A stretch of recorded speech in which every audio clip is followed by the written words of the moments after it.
And madam post mortem report రావడానికి ఎందుకు late అవుతుంది? అంటే వచ్చేస్తే ఒక క్లారిటీ అయితే వచ్చేస్తుంది గదా! వీళ్ళు కూడా ప్రెస్ మీట్లు పెట్టి పోస్ట్ మార్టం రిపోర్ట్‌ని రిలీజ్ చేయండి అని జెప్పేసి నిన్న కేఏ పాల్ గారు వీళ్ళందరూ కూడా ప్రెస్ మీట్ పెట్టి చెప్తున్నారు. అంటే లేట్ అవ్వడానికి గల కారణం ఏమన్నా ఉందా మేడం? లేట్ అవ్వటానికని ఏమీ లేదు. ఇప్పుడు ఇన్వెస్టిగేషన్ చేశారు. కాలిన గుర్తుందని వాళ్ళే చెప్తున్నారు. మొహం మీద గుర్తుందనేది అందరూ చెప్పారు. హ్మ్. మీరు చెప్పిన దాన్ని కాదు ఆయన మొహం చాలా క్లియర్‌గా ఉందని అయితే పోలీసులు చెప్పలేదు కదా! అవును. ఆ!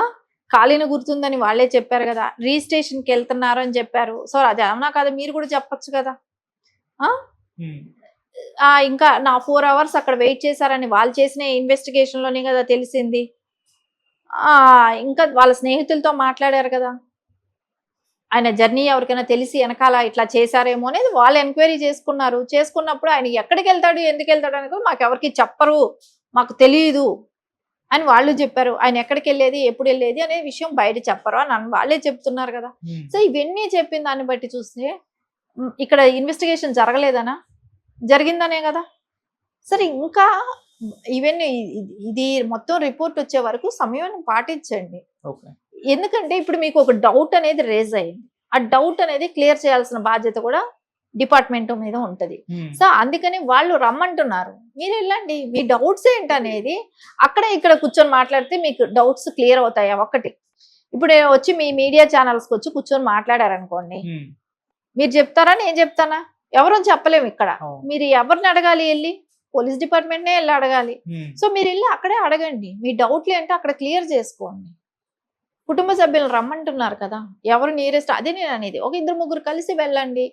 సో, ఏం జరిగింది ఏంటనేది క్షుణ్ణంగా తెలుసుకోండి. మీ డౌట్స్ ఏమున్నాయో క్లియర్ చేసుకోండి. అంతేగాని ఇది ఒక ఇంటి బాధని అందరికీ, అందరికీ అంటగట్టి వాళ్ళేం ఫీల్ అవ్వట్లేదు ఇక్కడ. వాళ్ళ పబ్బం గడుపుకోవటానికి. వాళ్ళని రెచ్చగొడితే ప్రజల్ని మేమిప్పుడు నేను మా చర్చి నుంచి ఇంతమంది జనాన్ని తీసుకొస్తానని ఇంతమంది నా ఎనకాలున్నారు. అంటే రకరకాల వాళ్ళ మాటలు. ఇప్పుడు వీళ్ళు మాట్లాడుతున్నారు, వాళ్ళు మాట్లాడుతున్నారు. ఇంకో కమ్యూనిటీ ఇట్లా మాట్లాడుకుంటా పోతే ఇది ఎప్పటికి ఇది అవుతది చెప్పండి? హ్మ్. ఇది క్లియర్‌గా ఉండాలని అనుకున్నప్పుడు దీన్ని పీస్‌ఫుల్లే కదా ఎవరైనా కోరుకునేది. ఏ మతమైనా కోరుకునేది పీస్‌ఫుల్‌గా ఉండటమే కదా! అవును. అక్కడ ఇప్పుడు జరిగిందేంటో చెప్పారు. మీకు డౌట్‌లుంటే ఎళ్లి రమ్మంటున్నారు. అంతేగాని మీరు పీస్‌ఫుల్ కోరుకునే వ్యక్తులే అయితే ఎందుకిట్లా? ఇది కరెక్టా? ఎవరికి మంచి చేద్దామని. హ్మ్. మీరు నిజంగా ప్రవీణ్ గారికి మంచి చేద్దాం అనుకున్న వాళ్ళైతే మీరు ఎళ్లి ఎంక్వైరీ చేసిన వాళ్ళని ఎళ్లి అడగండి మీ డౌట్‌లు. అంతేగాని ఎవరెవరో వచ్చేసి దాన్ని నోటికొచ్చినట్టు మాట్లాడటం, నోటికొచ్చినట్టు ఇచ్చేయటం, ఇంకొకళ్ళు అంటే కొన్ని చూస్తున్నాం కూడా కదా! ఎవరి ముందు తీసుకెళ్ళి మైక్ పెట్టినా ఏదో ఒకటి రెచ్చగొట్టే మాటలు మాట్లాడుతున్నారు. హ్మ్. సో, దాని మూలాన ఎవరికి? ఆడు మాట్లాడే వాడికి ఏమవ్వదు. ఇంకొకళ్ళకి ఎవరికో అవుతాయి. ఇవి అవసరమా? ఏ మతమైనా కోరుకునేది పీస్ ఒకటి. ఆ పీస్ అనేది లేకుండా చేస్తున్నారు ఇలాంటి వాళ్ళు. ఇది కరెక్ట్ కాదు. మీరు ఏదైతే మీ సిద్ధాంతం నమ్మి మీరు మాట్లాడుతున్నారో, సో, ఆ సిద్ధాంతంలో లేదా? ప్రజల్ని ప్రశాంతంగా ఉంచాలనో, అలాంటిది ఏ మతమైనా కోరుకునేది అదే గదా! హ్మ్. సో, మీరు ఖచ్చితంగా ప్రశాంతంగా ఉండండి. ప్రజల్ని ప్రశాంతంగా ఉండనివ్వండి. లేనిపోని అలిగేషన్స్ వాళ్ళ నెత్తిన లేనిపోని అలిగేషన్స్ ప్రజల మీదకి నెట్టకండి. ఓకే. సో, వాళ్ళలో కన్‌ఫ్యూజ్ క్రియేట్ చేయకండి. వాళ్ళకున్న క్లారిటీ వాళ్ళకుంటది.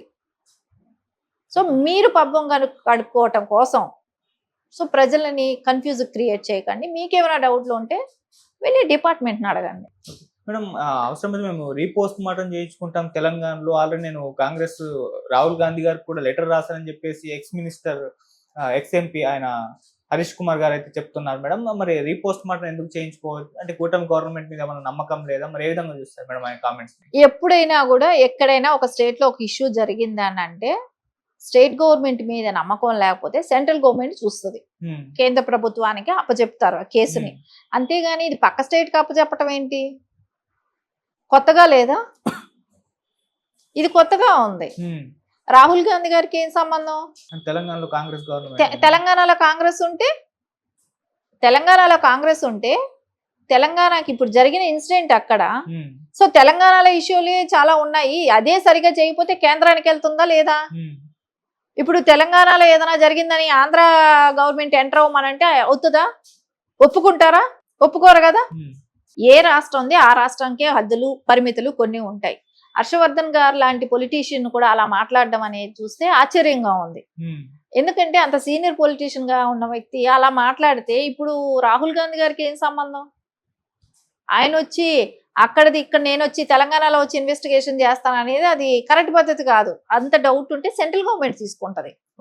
ఇప్పుడు మనం చాలా ఇప్పుడు వివేకానంద రెడ్డి గారి హత్యలు ఇట్లాంటి హత్యలు మనం కొన్ని చూసినప్పుడు స్టేట్ గవర్నమెంట్ మీద నమ్మకం లేదన్నప్పుడు కేంద్రానికి వెళ్తాయి, సెంట్రల్ గవర్నమెంట్ పరిధికి వెళ్ళిపోతుంది. అంతేగాని పక్క రాష్ట్రాలకు వెళ్ళిపోతాయి అని అంటే ఆంధ్ర కేసులు తమిళనాడు కర్ణాటకను తెలంగాణకు వస్తాయా, తెలంగాణ కేసులు కర్ణాటకకు మహారాష్ట్రకు వెళ్తాయా? ఆంధ్రాకు వెళ్ళవు కదా. ఏ స్టేట్ ప్రాబ్లమ్స్ ఆ స్టేటే చూసుకుంటది. అలా లేనప్పుడు కేంద్రం ఉంది కాబట్టి కేంద్రం పరిధికి వెళ్తది. అది ఆయన విజ్ఞతకే వదిలేయాలి ఆయన మాట్లాడిన మాటకి. మనం ఫైనల్ గా ఒక కుర్రాడు ఇట్లా మామూలుగా పబ్లిక్ లాగా తీసుకున్నారు. అతను మాట్లాడుతూ ఇదంతా కూడా మా హిందువులే చేశారు అన్నట్టుగా మాట్లాడాడు. సో ఇప్పుడు ఆ వీడియో మొత్తం కూడా వైరల్ అయిపోతుంది. చాలా క్రిస్టియన్ వాళ్ళ యూట్యూబ్ లో సోషల్ మీడియాలో పెట్టేసి ఇది వీళ్ళు అన్నట్టుగా వాళ్ళు ప్రచారం చేసుకుంటున్నారు.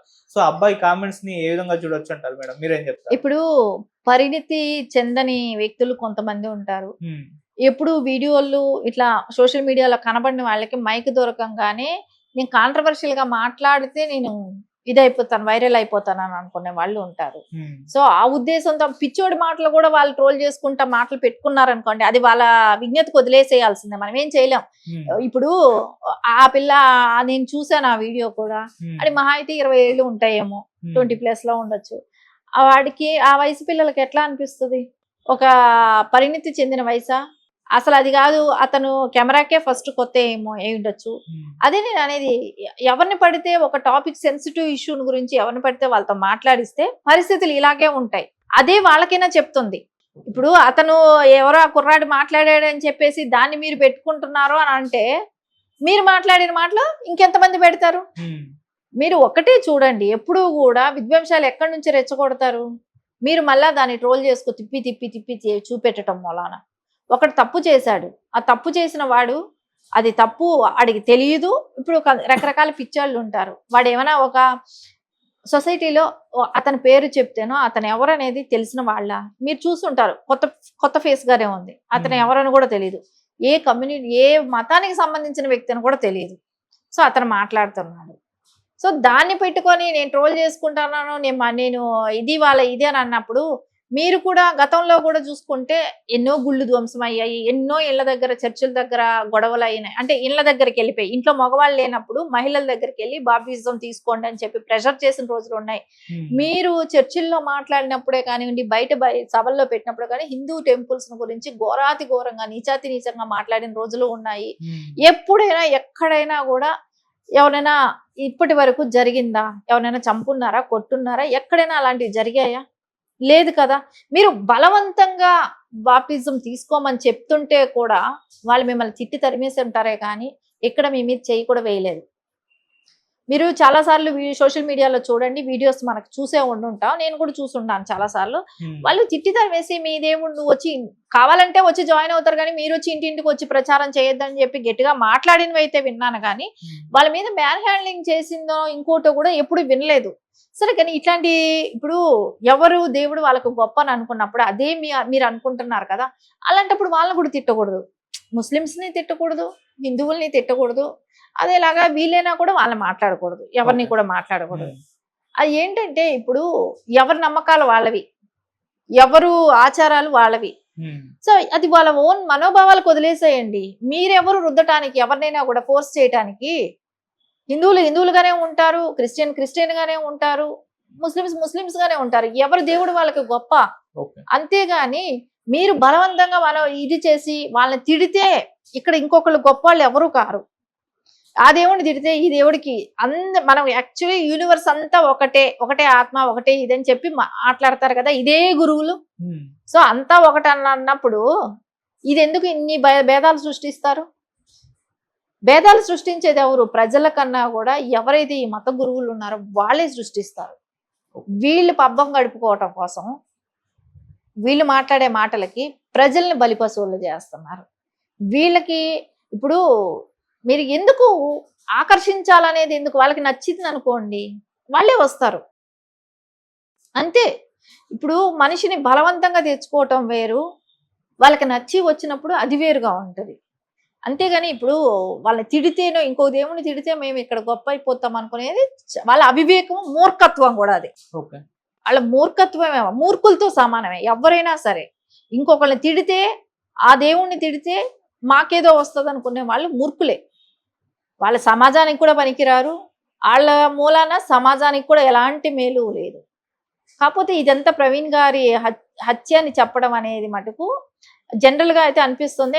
అంటే ఇప్పుడు వరకు పోలీస్ ఇన్వెస్టిగేషన్ లో వచ్చిన విషయాన్ని బట్టి చూస్తే, అది నార్మల్ వాళ్ళు చెప్పేదాన్ని బట్టి చూస్తే యాక్సిడెంట్ లాగానే కనపడుతుంది. Okay madam. సో ఇంకా ఏదైనా డౌట్లు ఉంటే వాళ్ళు వచ్చి అడగమంటున్నారు కాబట్టి కుటుంబ సభ్యులు వెళ్తే సరిపోద్దేమో అనిపిస్తుంది. వాళ్ళు వెళ్ళి ఏం జరిగింది, వీళ్ళకున్న డౌట్లు ఏంటో వాళ్ళు క్లారిఫై చేయలేని రోజు వీళ్ళు ఏదైనా మాట్లాడొచ్చు. అంతేగాని ప్రతి వాళ్ళు మాట్లాడడం అనేది వేస్ట్ అండి. Okay madam. Thank you so much. నమస్తే.